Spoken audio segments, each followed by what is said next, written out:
Autre titre ce soir, on connaissait la voiture ou l'avion à bas coût. Faut-il maintenant envisager les logements low cost? De quoi s'agit-il? Eh bien, d'habitations réduites au strict minimum pour le confort.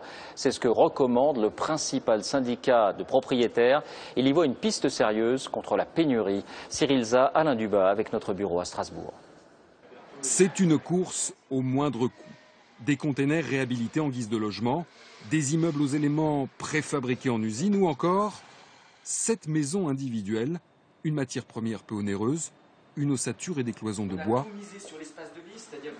une disposition des pièces simples, 100 mètres carrés pour un coût de construction de moins de 130 000 €, 40% moins cher.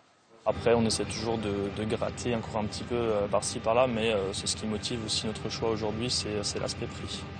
Un logement à un prix compétitif dans un secteur très concurrentiel. Pour y parvenir, le constructeur a abaissé ses coûts en misant sur la production en série. Une fois que le client veut sa maison, le bureau d'études passe commande du lot bois nécessaire à des machines. Et donc, nous, on a un principe de maison qui est industrialisé.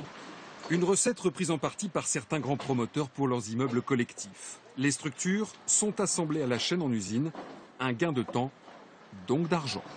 Un immeuble de 3 étages, 40 logements, on le fait en 9 mois.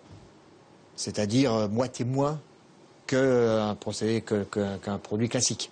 À la clé, des prix avoisinant les 950 € le mètre carré construit. Et le principal syndicat de propriétaires entend aller encore plus loin, des immeubles sans ascenseur. Pour les handicapés, pourquoi obligatoirement les faire monter au 5e étage?